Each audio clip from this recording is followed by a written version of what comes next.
Саламатсыздарбы, түз эфирде кабарлар маалымат программасы, аны менен мен Адина Досумбетова тааныштырам. Алгач күндүн негизги темаларынан кыскача.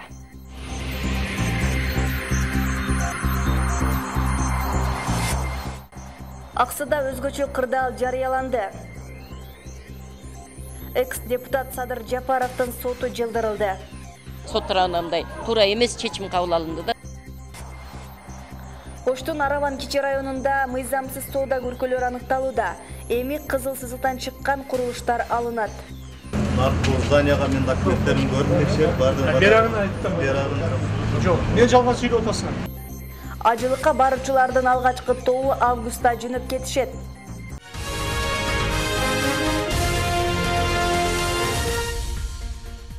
Аксыда падышата Итагар Авлетим дарыяларында суунун деңгээли көтөрүлүп, калктуу конуштарга коркунуч жаратып жаткандыктан аймакка кечээ 5-июндан тартып өзгөчө кырдаал режими киргизилди. Бул тууралуу бүгүн өзгөчө кырдаалдар министрлигинин Жалал Абад облусу боюнча башкармалыгынын башчысы Абдишарып Бекилов кабарлады. 5-июнда Итагар дарыясынын деңгээли көтөрүлүп, бир көпүрөнү агызып, 5 турак жайга кооптулук жаралган. Уна жолдорго сел аралаш шагыл түшүп, жол каттамы кыйындаган, ошондой эле Кашка суу айыл аймагында 10 турак жайга сел кирип, 65 үйдө сел каптуу коркунуч жаралууда. Министр Кубатбек Бороновдун көзөмөлү астында районда атайын штаб түзүлүп, бардык адистер жеринде ыкчам аракеттерди көрүүдө. Экс-депутат Садыр Жапаровдун соту кайрадан 12-июнга жылды. Буга анын адвокаттарынын өтүнүчү себеп, анткени Жапаровду коргоого 3 жактоочу жаңы кошулуп, алар тергөөнүн жүрүшүндө топтолгон материалдар менен таанышып чыгуулары керек.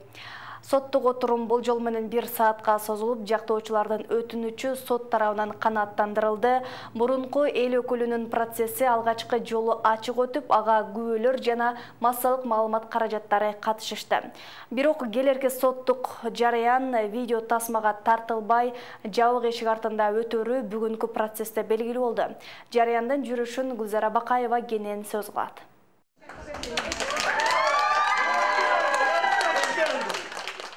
Садыр Жапаровдун соту алгачкы жолу ачык башталды. Ага күбөлөр, журналисттер жана анын тарапташтары келди. Соттук отурумдун жүрүшүндө күч органдары жана мурунку депутаттын тарапташтарынын ортосунда пикир келишпестиктер да чыкты. Бирок өз ара элдешүү процесстин башталышына кедергисин тийгизген жок. Алгач Жапаровго сөз берилип, бүгүнкү отурумдагы алгачкы өтүнүчүн канааттандырды. Эгерде менин күнөөм болсо, анда мен күнөөлүү экенмин деп ушуна эл айтсын. Азыр биз бийликке, сотко, прокурорлорго эч ким ишенбей калган заман. Ошон үчүн ушуга уруксат берип, аягына чейин, башталгандан аягына чейин тартып коебуз. Мына мен ушу ишке келип, ушул иштин ичинен алгандан баштап, биринчи күбөдөн баштап, акыркы күбөгө чейин бардыгын баягы кыйноо жолу менен түрмөдө жаткан балдарды сени срогуңду кыскартып коебуз, жарымын кыскартып беребиз, ушу Жапаровго көрсөтмө бер деп кыйноо жолу менен алганын мен билдим. Жапаровдун иши Бишкектин 1-май райондук сотунда каралды. Болжол менен 1 саатка созулуп, убакыттын көпчүлүгү сырттан киргизилбеген журналисттердин ызы-чуусу менен коштолду. Процесстин жүрүшүндө Жапаровдун жактоочусу Шарабидин Токтосунов жаңы 3 адвокат кошулганын айтып, соттук отурумду узартып берүүнү өтүндү. Анткени алар жабырлануучунун тергөө ишинин жүрүшүндө табылган материалдар менен таанышып чыгуулары үчүн убакыт керек. Садыр Жапаров камакка алынган 25 марттан бери 2 адвокат бул иш менен алектенип келген. Бирок иштин актуалдыгына байланыштуу дагы кошумча адвокаттарды тартуу каралган. Ошондуктан кошумча адвокаттар иш менен таанышууга үлгүрүшкөн жок. Ошон үчүн 12-июнга жылдырылып отурат. Ошентип Жапаровдун соту кайрадан 12-июнга жылдырылды. Кийинки отурум жабык эшик артында өтүп, ага журналисттер катышпайт. Муну айрым саясий серепчилер сындап, соттун адилеттүү жана ачык чечим чыгараарына шектенишет. Ошондуктан процесстин жүрүшүнө массалык маалымат каражаттарын катыштырып, маалыматты элге так туура жеткирүүгө чектөө болбошу керек дешет. Бул ачыктыкка, коомго туура маалымат жеткирилгенине дагы байланыштуу болот да. Тилекке каршы азыр ушу даярдоо бөлүгүнө гана уруксаттарга, журналисттерге уруксат берип коюп, ал эми калган баягы териштирүү убагында журналисттерди катыштырбайбыз деп койду. Бул дагы сот тарабынан туура эмес чечим кабыл алынды да. Садыр Жапаров адам өмүрүнө коркунуч келтирүү, барымтак алуу, ээн баштык, бийлик өкүлүнө күч колдонуу беренелери боюнча айыпталып, ага кылмыш иши козголгон. Буга 2013 жылы Кумтөргө байланыштуу нааразычылык акциясындагы баш аламандык себеп. Учурда мурунку депутат Бишкектин номер 1 жаза абагында олтурат. Үй камагына чыгаруу үчүн анын жактоочулары 2 жолу райондук жана жогорку сотко чейин кайрылышып, бирок коюлган талаптары канааттандырылган эмес. Муну сот органдары Жапаров оор кылмыш менен айыпталып жаткандыгы менен түшүндүрүшкөн. Баштандык! Гүлзара Бакаева, Азамат Иманов, Ынтымак, Бишкек шаары.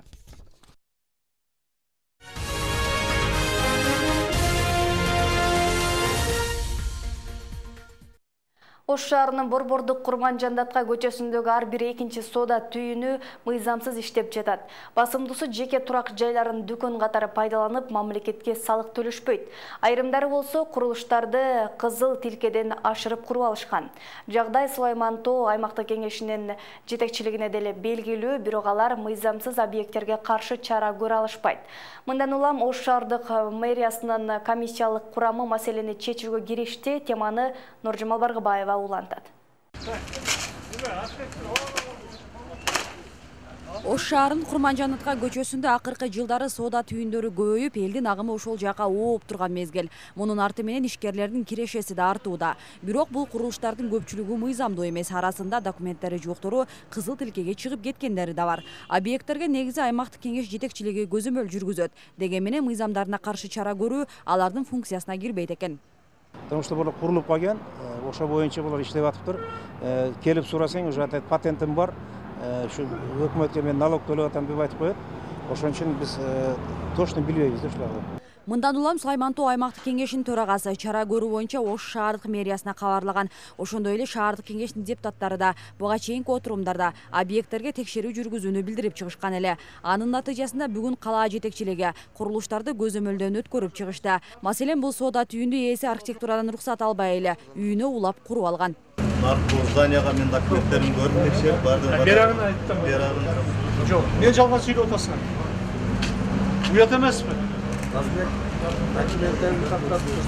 Оразол тутуп алсаңыз, уят эмеспи? Мынтип менчик үйлөр соода түйүндөрү катары иштеп жаткан 10дон ашуун факт аныкталды. Баарын документтери жок, шаар казынасына салык төлөбөй жүрүшкөн экен. Ал эми кызыл тилкеден чыккан 10го жакын күркөлөр архитектурадан эч кандай уруксат кагаздарын алышкан эмес. Мунун айынан туурасы 3 метр тротуарлардын 3төн 1 буулуп калган. Чара белгиленген тартипте мыйзамсыз курулуштарды бузуу бөлүмү алып салат. Биринчи өздөрүнө эскертүү берилет, 2-3 күн мөөнөт менен. Өздөрү алып салса, өздөрү алып салат. Эгер өздөрү албаса, уже күч колдонуу менен алынат да. Бул чарадан кийин да мыйзамсыз курулуштарды пайдалангандардын аягы үзүлбөшү ыктымал. Ошондуктан архитектура, экотехинспекция, муниципалдык менчик башкармалыгынан комиссиялык курам түзүлдү. Булар эми ар бир соода түйүнү боюнча жекече иш алып барышат. Ар бир объект боюнча азыр документтин комиссионуна карайбыз, өзүбүздүн чечимибизди чыгарабыз. Буга чейин ар бир объект боюнча отурган эмеспиз. Мына бүгүндөн баштап ар бир объект боюнча сүрөткө тартып алдык. Алардын мыйзамдуулугу, мыйзамсыздыгы. Если мыйзамсыз боло турган болсо, капиталдык урулуш болсо да бузулат. Белгилей кетсек, рейдтин жүрүшүндө соода түйүндөрүн текшертирбей качып жүргөндөр да болду. Комиссия аларга да өз алдынча чара көрүлөрүн эскертүүдө. Ушундай эле текшерүүлөр алдыда башка аймактык кеңештерде да уланат. Жыйынтыгында аткарылган иштер шаардык кеңештин отурумунда карала турган болууда. Нуржамал Баргыбаева, Бактияр Асылбек уулу, Ынтымак. Өлкөнүн 7 дубанына миграция бөлүмдөрү ачылышы мүмкүн. Антпесе мигранттар кеңеш албай чет жака жөнөп, кайрадан кайтып келүүгө аргасыз болуп жатышат. Мамлекеттик миграция кызматы Борбор калаада гана жайгашып, көпчүлүктүн барууга дарамети жетпейт. Ошол себептүү Жалал Абад шаарынын тургундары миграция бөлүмдөрүн ачуу сунушун көтөрүштү. Алдыда ушул жана башка кыскача жаңылыктар. Жалал Абад шаарында миграция бөлүмүн ачуу зарыл. Мындай сунушту кала тургундары мамлекеттик миграция кызматынын өкүлдөрү менен болгон жолугушууда билдиришти. Айтымдарында мигранттар кеңеш сурап Борбор Бишкекке барууга мүмкүнчүлүк жок. Азыр маалыматтын жоктугунан көпчүлүгү ар кандай кыйынчылыктарга туш болуп, Орусияга барып кайра келген учурлар болуп жатат. Учурда Россия Федерациясында расмий түрдө 710 миң кыргызстандык жаран иштейт. Анын ичинен кара тизмедегилердин так саны 116 миң адамды түзөт. Буга чейин бул сыяктуу эл менен жолугушуулар жер-жерлерде болгон. Эми Сузак жана Аксы райондорунда да өткөрүлөт. Россия Федерациясына кирүүгө тыюу салынгандар боюнча, бул боюнча аябай маселе орчундуу экен. Андан дагы бул жерде жергиликтүү бийликтин, ошондой эле жергиликтүү калктын суроо талабы аймактык бөлүмдөрдү ачуу боюнча. Себеби дегенде бардыгына эле мүмкүнчүлүгү жок экен Бишкекке барып ушул миграция жаатында маселелерин тактаганга. Кыргызстандын экологиясын мыкты чагылдырып элге маалымат берген массалык маалымат каражаттары сыйланды. Муну Айлана чөйрө жана коргоо агенттиги алгачкы жолу өткөрүп, ага 100дөн ашык журналисттер катышкан. Мында маалымат таратуучулар өлкөдөгү экологиялык жаратылыштын оң терс жактарын чагылдырып, табиатты коргоонун алдын алуу жолдорун жергиликтүү элге жеткирүүгө умтулушкан. Жыйынтыгында жогорку деңгээлдеги материал даярдаган калемгер диплом жана баалуу сыйлыктар менен сыйланышты. Айлана чөйрөнү токой тармагын жакшы түшүнгөн, билген, ошону туура тарткан, туура маалыматты берген, ачык айткан, ушул сыяктуу баягы жакшы критерийлер коюлган. Ошолорго ким жооп берип, ошол талаптарга туура келгендерди азыр тандап алганбыз. Өзбекстандагы белгилүү Мухими театрынын артисттери Ошко келишти. Достук чек ара бекетинен бүгүн кыргыз тарап шан шөкөт менен тосуп алышты. 12 адамдан турган белгилүү артисттер эртең Ош шаарындагы Бабыр театрында Жайдары келин спектаклин коюшат. Андан соң бир апта бою өлкөнүн түштүгүндөгү бир нече аймактарга барып өнөрлөрүн тартуулашат. Бул Кыргызстан менен Өзбекстандын достук мамилелерин чыңдоо максатында уюштурулган маданий иш-чара болуп саналат. 22 май күнү Оштогу Бабыр жана Султан Ибраимов атындагы драм театрларында 12 артист Ташкент шаарында тажрыйба алмашуу максатында кеткен болчу. Бүгүн алар да кайтып келишти. Эске салсак, коңшу өлкө менен маданий карым катнаш боюнча атайын келишимге өткөн жылы кол коюлган. Чекке tumanlarda bo'lamiz va qirg'izistonlik hamkasblarimiz Chetdagi ayollarga da barabыз. Кыргызстандык кесиптештерибиз менен биргеликте сүйлөшөбүз. Кыскасы маданият майрамын уюштурабыз. Биз бир тилде сүйлөшкөн эки мамлекетпиз. Биздин базарыбыз, мазарыбыз бир, үрп-адатыбыз, динибиз да бир тууган элбиз. Qozonimiz, mozorimiz bir, bizi urf-odatlarimiz bir, bizi dinimiz bir. Бүгүн Ош шаарында футбол машыктыруучуларына лицензия тапшырылды. Футбол федерациясынын чечими менен түштүк аймагындагы 15 машыктыруучу С категориясындагы лицензияга ээ болушту. Аны машыктыруучуларга Кыргызстан футбол федерациясынын техникалык директору Анарбек Ормонов менен аймактык футболду өнүктүрүү башкармасынын башчысы Нематчан Закиров тапшырды. Алар буга чейин федерация тарабынан бир канча теория жана практикалык окуулардан өтүшүп, акырында комиссиялардын текшерүүсүндө ушул лицензияны алышты. Кошумчалай кетсек, С категория менен машыктыруучулар Кыргызстан чемпионатынын 1-чи лигасында гана иштей алат. Ал эми Б категориясында жогорку лигасын тапшырууга да укук берилсе, А категориясында эл аралык деңгээлдеги оюнду жүргүзө алат. Кичинекей балдар менен иштегенге лицензия жок болсо, тренерлер уже уруксат жок иштегенде. Ошон үчүн азыр бизде ушундай лицензирование өткүзүп атабыз.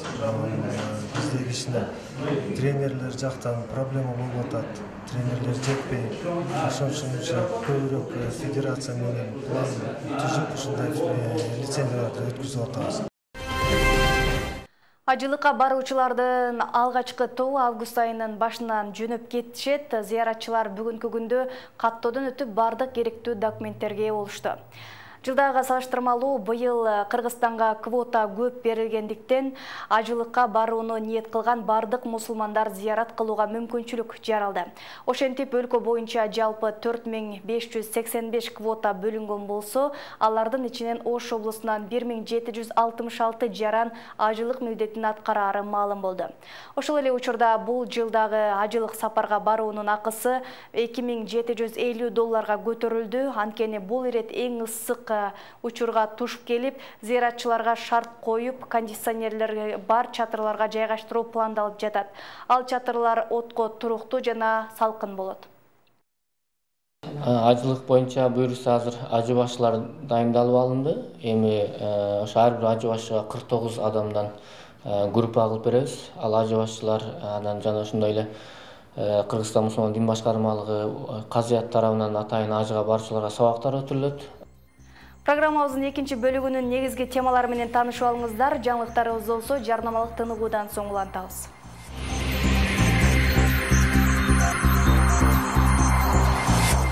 АКШнын Орландо шаарында болгон атышуу 5 кишинин өмүрүн алды.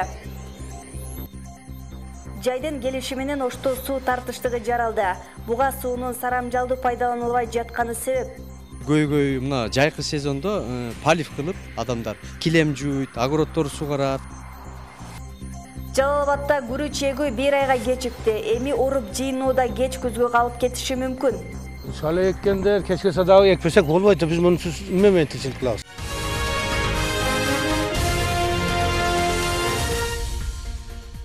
Жайдын келиши менен Ошто суу тартыштыгы жаралды. Айрым көп кубаттуу үйлөрдүн жогоркуларына ичүүчү суунун басымы жетпей жатат.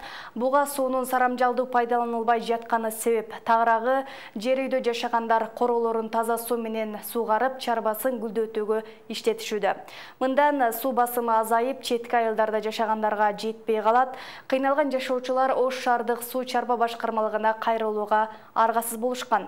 Жыйынтыгында сууну үнөмсүз пайдалангандарга каршы чара көрүлө баштады. Кененирээк Асель Бусурманкул кызы айтып берет. Сууну сарамжалсыз пайдалануудан улам кайра эле жай мезгилинде тартыштык жаралды. Туран аймакты кеңешиндеги айрым көп кабаттуу үйлөрдүн жогоркуларына суу чыкпай калган учурлар бар. Ага кошо эле Ош шаарынын Төлөйкөн, Жапалак жана Учар айылдарында суу басымы жетпей жатат. Таза суу 3 күндөп чыкпай калган учур Жийделик айылында орун алып жатат. Аймак Кара Суу районуна караганы менен ичүүчү суу менен Ош шаарынан камсыз болушат. Күн ысыган күндөрү суу чыкпай жашоочулар каладан ташып ичүүгө аргасыз. Зайнапхан Кадырова суу чыгар менен идиштерге толтуруп алууга шашат. Ушинтип бизге ичүүчү суунун өзү жетпей турганда күндүзү бактарын сугарышат деп кейит. Бүгүн мана ямгыр жаккан үчүн азгина жылдырап чыгып калды. Мына бүгүн жамгыр жааганга суу чыгып калды. Биз айрым учурда суткалап суусуз калабыз. Көчө суу издейбиз. Ал эми арыктагы аккан сууга ар кандай кир суулар кошулат. Ичүүгө жарабайт. Мен суранат элем. Ошентип ичкенге суу жок болуп жатканда шаар тургундары короолорун суугарып, килемдерин жууганын токтотсо деп. Бул жолуп жаткан килемдер болсо Достук районундагы 61-көчөнүн 25-үйдүн жашоочуларына тиешелүү. Үй ээлери ичүүчү сууну чарбасын сугарганга пайдаланып келишкен. Мындай көрүнүш Ош шаардык суу чарба башкармалыгы жүргүзгөн рейд учурунда анык болду. Айтымында жашоочулар ижарада турганына 2 ай болуптур. Буга чейин эскертүүлөр болбогондуктан билген эмеспиз деп актана башташты. Бул эле эмес, биз буга чейин дагы көптөгөн рейдтерди жүргүзөбүз. Ошон үчүн элдерге жеткиликтүү эле бул нерсени буга чейин дагы билип жүрүшкөн. Ошон үчүн азыр бул жака акты жазылат, суммасына карап, эгер төлөнбөсө, анда материалын сотко өткөрүп беребиз. Жогорудагы көрүнүштөрдү алдын алуу үчүн тиешелүү кызматтар рейд жүргүзө башташты. 2 саатка созулган текшерүүнүн жүрүшүндө түшүндүрүү иштери алып барылып, айрымдарына акт түзүлдү. Мындан тышкары суунун акчасын убагында төлөбөгөндөргө жана сууну сарамжалдуу пайдаланбагандардын суусу өчүрүлүп, эскертүүлөр берилди. Эми түзүлгөн акты боюнча 3 күн ичинде келтирилген акча төлөп берилбесе, иш сотко өткөрүлүп берилет. Жасаган рейдибиздин максаты калкты суу менен толук кандуу камсыз кылуу, анын бирден бир көйгөйү мына жайкы сезондо полив кылып адамдар килем жууйт, огороддорду сугарат, бечекке агызып коет, сууну үнөмсүз колдонгондуктан суу кээ бир райондорго, домдорго, 4-5 кабаттарга кээ бир жерлерге суу чыкпай, жетпей калган көйгөйлөр пайда болот. Эреже боюнча күндүзү ичүүчү сууну чарбасын суугарууга, ковриктерди жууганга уруксат берилбейт. Түнкүсүн саат 12ден баштап таңкы саат 6га чейин короолорун суугарса болот. Эгер бул эрежелер сакталбаса, көп кабаттуу жана шаар четиндеги айылдарда суу үзгүлтүүгө учурайт. Ошондуктан тиешелүү кызмат мыйзамда бекитилген талаптарды аткарууга чакырат. Белгилей кетсек, адистер жыл сайын жаз-жай айларында рейд уюштуруп келишет. Эми ушундай эле текшерүүлөр жай ичи күн сайын жүргүзүлмөкчү. Асель Бусурманкул кызы, Бактияр Асилбек уулу, Ынтымак. Баткенден өтүмдүү ак турпак күрүчү быйыл 15 күндөгө чегилди. Жылда дыйкандар шалыны май айында толук сеп бүтүшсө, быйыл июнга чейин калып кетишти. Негизи бул маалда акыркылары көчүрмө эгишчү эле. Иштин артка сүрүлүшү жаздын кеч келишине байланыштуу болуп жатат. Эми оруп жыйноода кеч күзгө калып кетиши мүмкүн. Азыр дыйкандардын бир үмүтү күздө аба ырайы жылуу болуп турса, суукка калбай жыйнап алышмак. Баба дыйкандардын ишин Феруза Аскарбек кызы көрүп келди. Ак турпак айылынын тургуну Жумабай Ормонов 30 жылдан бери шал айдайт. Быйылда 1 гектар жер аянтына күрүч эгип, ар бир сотигине 1 килограмм 200 граммдан урук сепкен. Жаздын кеч келгенине байланыштуу үрөн себүү 2 жумага кеч башталыптыр. Ошентсе да күрүчтүн алды суудан башын көтөрүп калган. Буюрса эрте бушчу үрөндүн түйшүгү артта калды дейт дыйкан. Бул шалы алдыңкы пышар шалы мына эгилген азыр. Şu 120 күн, 125 күндө пышат. Суу үзгүлтүксүз туруш керек. Азыр мына биринчи оток болоюн деп каптыр. Отокко уже кылалган дарыны сагыр кеч чачылат. Дыйкандардын айтымында ак турпак күрүчүнү өстүрүү май айынан башталып, июндун 20-ларына чейин уланат. Анткени бул аймакта күндүн табы сентябрь айларына чейин жоголбойт. Эрте бушчу күрүчтөр 3 айда даяр болсо, калгандары 4 ай дегенде жетилет. Бул аралыкта түшүм дан алганча жылуу суу үзгүлтүксүз берилип турушу керек. Антпесе эгиндин бышып жетилиши жай жүрөт. Азыркы уже мына жерден чыкты. Шуну менен богок болгуча ылык суу ичкени жакшы. Богоктон өткөндөн кийин данга баргандан анан муздак суу айдайбыз. Токтоп, постоянно сууда туруш керек. Азыр энди 2-3 күн сууну тартып турса ham тура берет. Ак турпак айыл өкмөтүндө жылына 40 000 тоннадан ашык шал өндүрүлөт. Аймакта күрүчтүн дөзире, антижан, взросчина, лазер түрлөрү кеңири таралган. Оруп жыйноо иштери болгон соң Акчубазга тартылат. Ал үчүн айылда атайын электр тогу менен иштөөчү сектор бар. Анда күнүнө 1 тоннадан күрүч өндүрүлөт. Күнүгө 80 кило, 100 кило чыгат. Себеби азыр элде шал азайган. Атыбак эли, анан бизде мына жакта наргы өйдөр кадам жагынан чоңурок, калча, ана бүргөндөн келет. Биздин күрүчтү баягы фитосанитардык эмеден текшеришкенде нитрат өтө эле аз деп эсептешет да. Ушундай текшертилгендер дагы бар. Себеби экспортко чыгарганга уже дыйкандар аракет жасашып атат. Ушу жерден эле тажиктин соодагерлери келип өзүнүн базардан алып кетишет да. Ак турпак айыл өкмөтүндө 4,5 000 гектар суугат жер болсо, анын жарымынан көбүн шалы талаалар ээлейт. Өндүрүлгөн күрүчтүн 70% Тажикстанга ички рынок аркылуу сатылат. Өткөн жылы күрүч арзан болуп, дыйкандардын эмгеги акталбай калган. Быйыл эми ЭАЭПтин 18 регламенти ишке кирсе, күрүч экспорттолуп, баасы да жогорулайт деген божомолдор бар. Фируза Аскарбек кызы, Жыргалап Тижали уулу, Ынтымак, Баткен облусу. Жалал-Абадта болсо күрүч эгүү 1 айга кечикти. Мурда апрелдин аягы майдын башында үрөн себилип, бул маалда чыгып калчу. Бирок жазында улам сел жүрүп, Кара Дарыянын жээгинде шал айдоо артка сүрүлдү. 130 күндө бышып жетүүчү күрүч сентябрдан калбай жыйналса, быйыл оруу иштери октябрдын аягына чейин барат. Ошондон улам күрүч эккен 90% калк оруп жыйноо кеч калат деп кабатыр. Кара Дарыя жээгиндеги шал айдоо иштеринен Кылымжан Азамат кызы кабар алган. Бирок кыш кеч чыккан үчүн сал кеч калды да. Карим Сексенбаев көп жылдардан бери күрүч өстүрүп тиричилигин өткөрүп келет. Быйылда 1 гектар аянтка шалы сепкен. Былтыр 4-майда жерге урук чачып койгон болсо, бул жылы 2-июнда эгип бүттү. Аталган аймакта негизинен ак күрүч өстүрүлүп, 120 күндөн ашык убакытта бышып жетилет. Жылда августтун аягында түшүм жыйналса, быйыл эми сентябрдын акырына барат.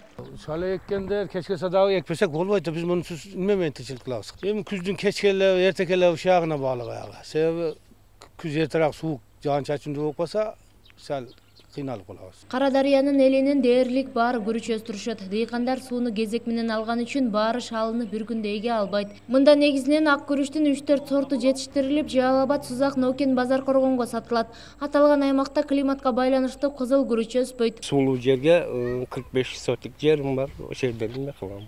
2 жумада суу бетине чыгат. Бир 12 күн, 13 күндө, 10 күндөн өтүп суу бетине чыгат. Анан кийин биз тазалашты баштайбыз. Бул аймакта эң аз күрүч эккендердин аянты 30 сотуктан башталат. Көп өстүргөндөр 5-6 гектарга чейин жетет. Былтыр Кара Дарыя айылында жалпы 870 гектар аянтка күрүч себилсе, быйыл 915 гектар болгон. Ар жылы средний 3,5 миң 4 000 тонна шал алышат. Кайра иштетип күрүчтүн шалын кайра анан базарга даярдаганда 14 ак жубабыз бар Кара Дарыя боюнча. Жыл сайын Кара Дарыя суусунун жээгине дамба тургузулбагандыгына байланыштуу 20-30 гектар шал аянтын суу алып кетет. Жаз алды менен быйылда күрүч талаасын сел алган. Өкмөттүк деңгээлде чечилиши керек болгон дамба куруу маселеси каражаттын бөлүнүшүнө карап турат. Белгилей кетсек, Кара Дарыя суусун бойлой 4 жерге тосмо орнотулушу керек. Кылымжан Азамат кызы, Шайыр Зайырбек уулу, Ынтымак, Сузак району.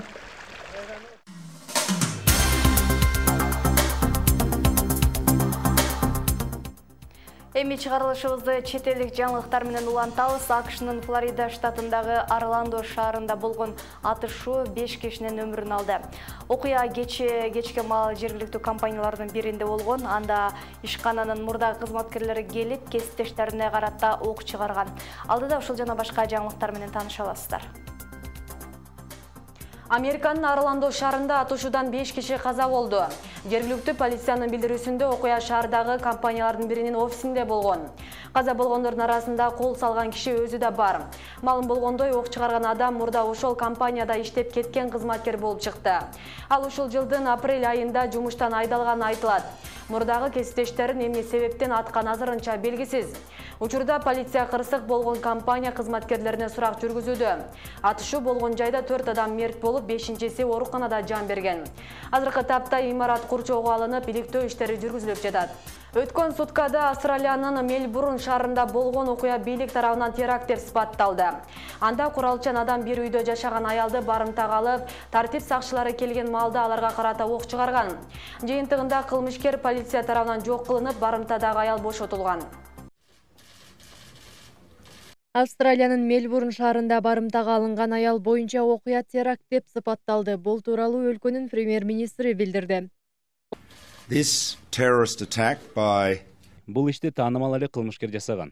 Ал жакында эле мөөнөтүнөн мурда эркиндикке чыгарылган экен. Бул окуя бизди террорчулукка каршы туруу үчүн дагы да болсо күч жумшоого түрткү болууда. Окуя 5-июнь күнү кечке маал болгон. Мельбурндун чет жакасындагы конуштардын биринде жергиликтүү тургун кошунасынын үйүнөн шек жаратуучу үндөрдү угуп, полиция чакырган. Тартип сакчылары келип үйдү курчоого алган учурда атышуу чыгып, 3 полициячы жараат алган. Ал үйдө кылмышкер бир кишини өлтүрүп, аялын барымтага алып олтурган. Атышуунун жыйынтыгында кол салган кылмышкер жок кылынып, аял куткарылды. Кийинчерээк маалым болгондой, аялды барымтага алган киши 29 жаштагы Австралиянын жараны болуп чыкты. Ал 8 жыл мурун Сиднейде чабуул уюштурууну пландаган деген айып менен соттолуп, бирок сот залынан акталып чыккан. Кийинчерээк дагы бир кылмыштуулукта айыпталып, камакка алынат да өткөн жылы мөөнөтүнөн мурда эркиндикке чыгарылганы аныкталды. Полициянын айтымында чабуул боюнча жоопкерчиликти Ислам мамлекети террордук уюму мойнуна алды.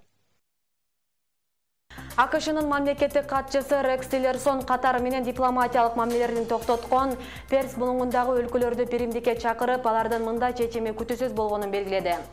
Мамкатчы тараптар сүйлөшүүлөрдү өткөрүп, ортодогу пикир келишпестиктерди жоюшу керек деп эсептейт. Андан сырткары ал зарыл болсо көйгөйдү чечүүгө жардам берүүгө дагы даяр экенин айтты. Күн мурун Бахрейн, Египет, Сауд Арабиясы жана Бириккен Араб Эмирлиги Катар менен дипломатиялык мамилелерин токтотконун билдиришкен. Кийинчерээк ал чечимге Йемендин расмий бийлиги жана Ливия менен Мальдивдин эл аралык коомчулук тарабынан таанылган убактылуу өкмөттөрү да кошулушкан. Аталган өлкөлөр Катар Ислам мамлекети жана Аль-Каида террордук уюмдарын колдоп жатканын жана мындан улам болгон бардык байланыштарын токтото тургандыктарын айтышкан. Жылына миллиондогон туристтерди кабыл алган Байкал көлүнүн абалы бүгүнкү күндө экологиялык жактан бузулуу коркунучунда турат. Дүйнөдөгү эң тереңделген көлдүн асты таштандыга толуп, табигый көркүн жоготуп баратат. Ага байланыштуу 360 мүнөт деген аталышта экологиялык марафон уюштурулуп, анда ыктыярчылар көлдү таштандылардан арылтууга киришишти. 360 мүнөт деген аталыштагы экологиялык марафондун алкагында дүйнөдөгү эң терең Байкал көлүн таштандыдан арылтуу үчүн өз ыктыяры менен 22 суучул аялдар келди. Бүгүн бизге дайверлер ыктыярчы болуп келишти. Бул суучул аялдар көлдүн тереңдигинде жаткан таштандыларды чыгарууга бел байлашкан.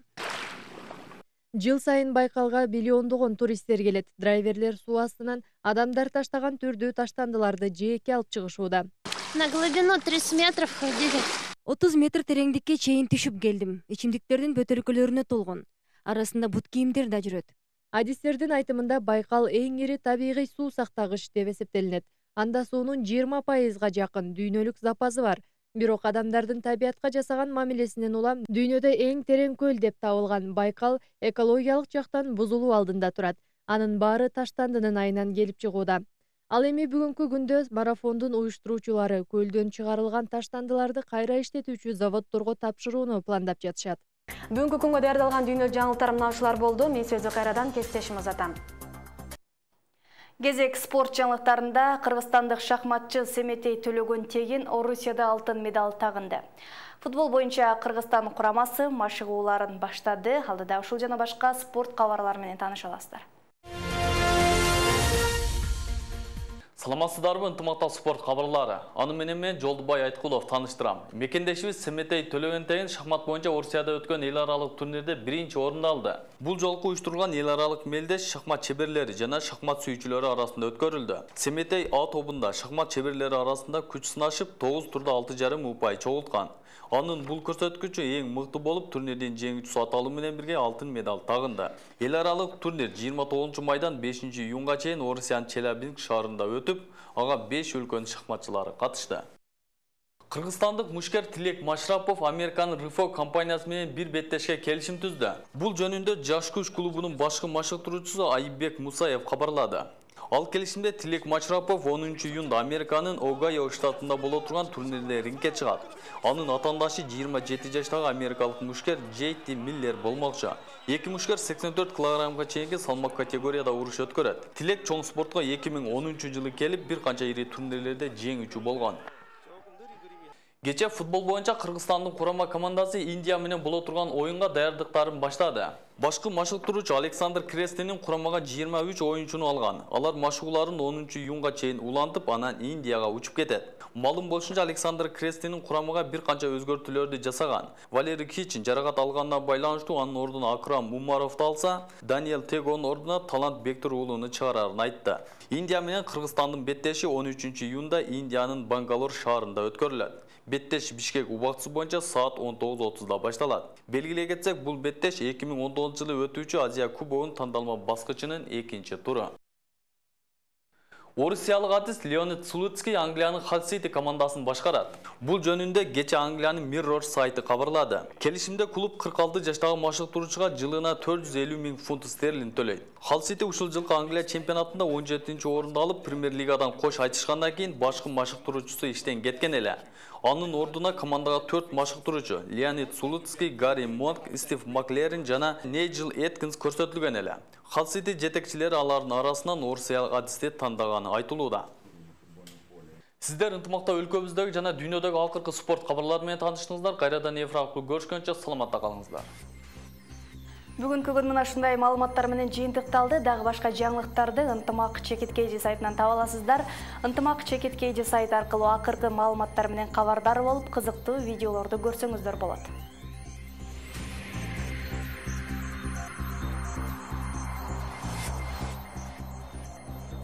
Алдыда авария тууралуу маалымат менен тааныша аласыздар. Жалаң гана жакшы жаңылыктар менен жолугушалы.